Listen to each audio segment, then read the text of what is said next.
নমস্কার বন্ধুরা, আজকে আবার একটা নতুন ভিডিও নিয়ে চলে এসেছি। আজকের ভিডিওতে রয়েছে কিন্তু 2 কেজি সাইজের রুই মাছের দারুণ দুটো রেসিপি। আজকের ভিডিওটা কিন্তু খুবই ভালো হতে চলেছে, শেষ পর্যন্ত দেখার অনুরোধ রইল। কারণ আজকের ভিডিওটা একটু ডিফারেন্ট হবে, কারণ একদম চট জলদি একটা রান্না করতে পারেন, সেই রান্নাটা আমি আপনাদের সঙ্গে শেয়ার করব। ব্যাস মাছ থাকলেই হয়ে যাবে। এই যে দেখুন, এই যে রুই মাছটা, তো এখন এটা ভালো করে পরিষ্কার করে কেটে নেব।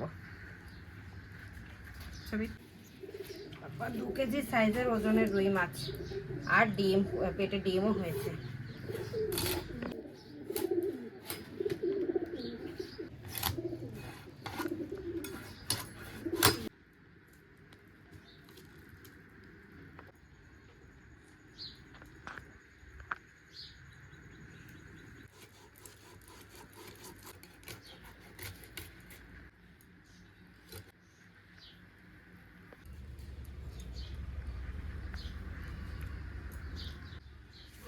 মাছের ডিম হয়েছে দেখেছেন বন্ধুরা? এই মাছে যদি ডিম হয় তো মাছের টেস্টটাই কিন্তু পাল্টে যায়, মানে টেস্টই আর হয় না। তারপরে ডিমটা খেতে কিন্তু খুবই মজা লাগে।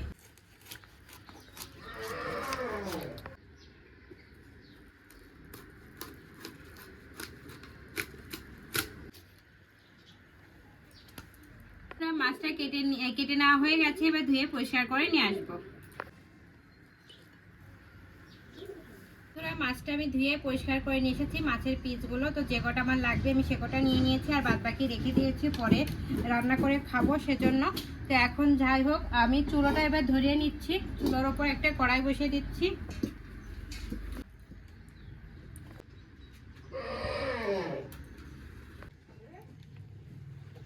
চুলোটা ধরিয়ে নিলাম। চুলোটা ভালোভাবে ধরে গেছে, কড়াইটাও গরম হয়ে গেছে। এবার কড়াইয়ের ভেতর বেশ খানিকটা পরিমাণ তেল দিয়ে দেবো। গরম হতে হতে মাছের লবণ আর হলুদ গুঁড়ো ভালো করে মাখিয়ে নেব। বন্ধুরা, এদিকে তেলটা গরম হয়ে গেছে, এবার মাছের পিসগুলো এক এক করে ভেজে নেব।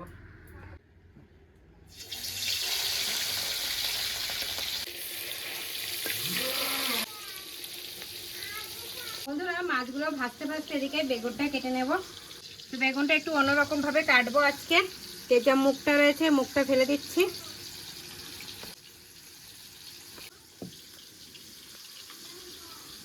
দেখুন, লম্বা লম্বা করে কেটে নেব।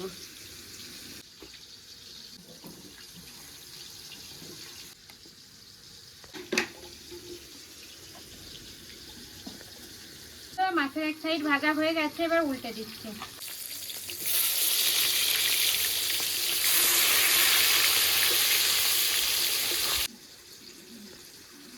বন্ধুরা, মাছের পিসগুলো ভাজা হয়ে গেছে, এবার উঠিয়ে নিচ্ছি। বন্ধুরা, মাছের পিসগুলো ভাজা হয়ে গেছে, এবার ওই একই তেলে এই যে বেগুনগুলো ভেজে নেব।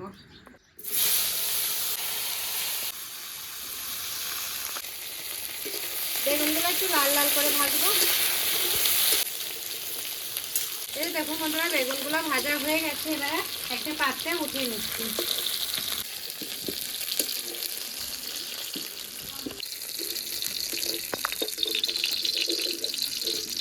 বন্ধুরা, আমি কড়াইটা একটু মানে নিচে নামিয়ে রেখেছি, আরেকটা কড়াই আমি বসিয়ে দিচ্ছি। বন্ধুরা, এবার ওই যে কড়াইটা আমি গরম করে নিয়েছি, আধা চামচের মতন সর্ষে আর আধা চামচের মতন পোস্ত। এটাই এই নাড়িয়ে চাড়িয়ে কিন্তু ভেজে নিতে হবে, বেশি ভাজা যাবে না, হালকা করে ভাজতে হবে।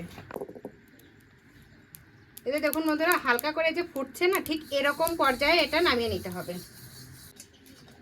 আবারও চুলার উপর কড়াইটা বসিয়ে দিলাম। এবার ওই যে আরেকটা কড়াইতে আমি মাছ আর বেগুনটা ভেজেছিলাম না, ওই বেগুন ভাজা তেলে দেখুন এখানে আধা চামচেরও কিন্তু একটু কম হচ্ছে আমি মেথির দানা নিয়ে নিয়েছি। এই মেথির দানাটা আমি এবার তেলের ভিতর দিয়ে দিচ্ছি, সঙ্গে কিছুটা পরিমাণ কাঁচা লঙ্কা আর জল ঢেলে দেব। এবার এক এক করে মাছের পিসগুলো, সঙ্গে যে বেগুনগুলো ভেজে রেখেছিলাম বেগুন ভাজাগুলো,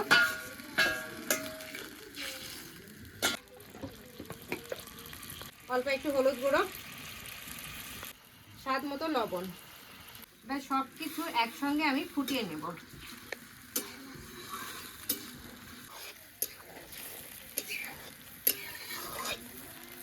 বন্ধুরা রান্নাটা হচ্ছে, মাছগুলো ভাজছি আর এদিকে আমি বরবটি সিমটাও কিন্তু কেটে নিচ্ছি।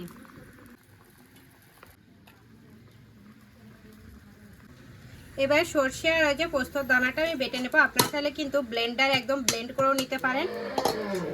ব্যাস এটাকে এরকম বেটে নিলেই হয়ে যাবে। এই যে দেখুন বন্ধুরা, ঝোলটাও একদম শুকিয়ে এসেছে আর রান্নাটাও কিন্তু হয়ে গেছে। দেখেছেন কতটা ঝটপট রান্নাটা হয়ে যায়। এবারে ওই যে পোস্ত আর সরষেটা আমরা বেটে রেখেছিলাম সেই বাটাটা দিয়ে নামিয়ে নেব। এটাই হচ্ছে কিন্তু রান্নার মেন টেস্ট, এটা না দিলে হবে না কিন্তু। এখন এটা নামিয়ে নেব।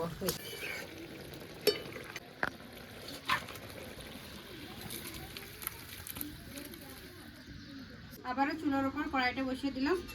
বন্ধুরা এবার ওই কড়াইয়ের ভেতর বেশ খানিকটা পরিমাণ তেল দিয়ে দিচ্ছি। এবার ওই তেলের ভেতর কিছুটা পরিমাণ জিরে ফোড়নে দিয়ে দিলাম। জিরেটা ভাজা হয়ে গেছে, এবার উঠিয়ে নিচ্ছি।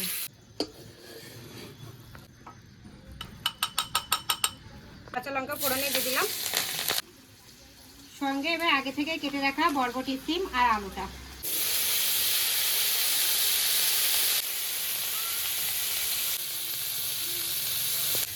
অল্প একটু হলুদ গুঁড়ো, স্বাদ মতো লবণ, ভালো করে একটু সবজিটা ভেজে নেব। বন্ধুরা বরবটি সিম আর আলুটা আমি ভালো করে ভেজে নিয়েছি। এখানে কিন্তু সবজিটা যদি ভালো করে ভাজা হয় না তাহলে কিন্তু খেতে খুবই টেস্টি লাগে। তো এখন পরিমাণ মতো জল দিয়ে দেবো।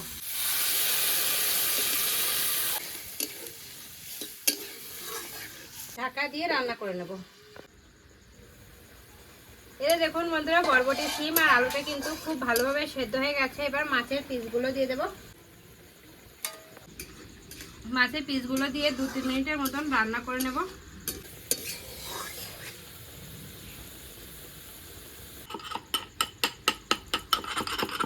দেখুন বন্ধুরা 2-3 মিনিটের মতন আমি রান্না করে নিয়েছি। এবার নামিয়ে নেব। আগে অল্প একটু জিরে বাটাটা দিয়ে দেবো, যে জিরেটা ভেজে রেখেছিলাম না সেই ভাজা জিরে বাটাটা দিয়ে নামিয়ে নেব। এবার ভালো করে মিশিয়ে নামিয়ে নেব।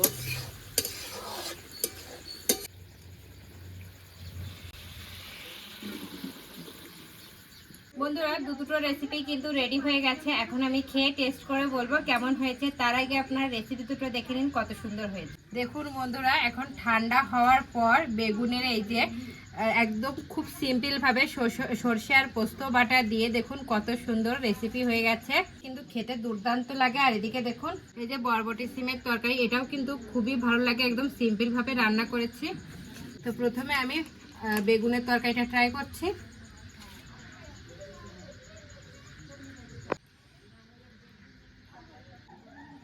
এই যে হাতে বেগুনের তরকারিটা এতটা টেস্টি লাগে,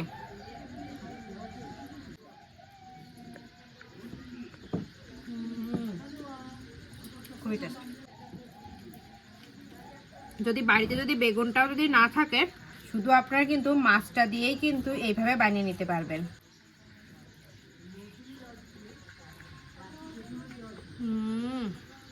খুবই টেস্টি।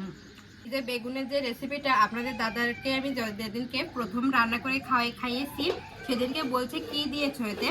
আমি বলছি কিছুই দিইনি, তুমি গেস করো কি দিয়েছি। তো বলছে রাঁধুনি বাটার মতন গন্ধ বেরোচ্ছে। একটু রাঁধুনি বাটার মতো মানে রাঁধুনি ফোড়ন দিলে যেরকম গন্ধটা বেরোয় না, ঠিক তেমনই কিন্তু এর গন্ধটা বের হয়, কিন্তু খেতে কিন্তু দুর্দান্ত লাগে। মাছ অলরেডি রয়েছে সেজন্য আমি একটু ঝোলই নিচ্ছি। আমি ভিডিও সুবিধার্থে দুটো তরকারি করে থাকি, আপনারা চাইলে কিন্তু যে কোনো একটা তরকারি দিয়েও ভাতগুলো খেতে পারেন।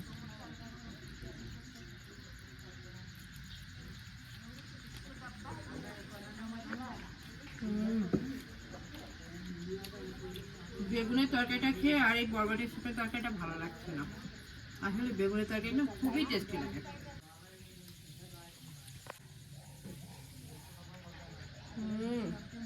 বন্ধুরা আজকের রেসিপি দুটো কিন্তু জাস্ট ফাটাফাটি হয়েছে। বিশেষ করে বেগুনের এই রেসিপিটা আপনারা কিন্তু বাড়িতে একবার হলো এইভাবে বেগুনের রেসিপিটা বানিয়ে খাবেন আর আমাকে কমেন্ট করে জানাবেন কেমন হয়েছে। তাহলে আজকে এই পর্যন্তই।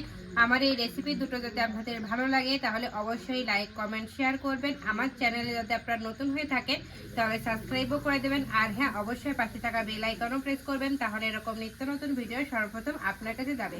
আর বাড়িতে একবার হলো এই বেগুনের রেসিপিটা একবার হলো ট্রাই করবেন আর কমেন্ট করে জানাবেন কেমন হয়েছে। তাহলে আজকে এই পর্যন্তই, নমস্কার।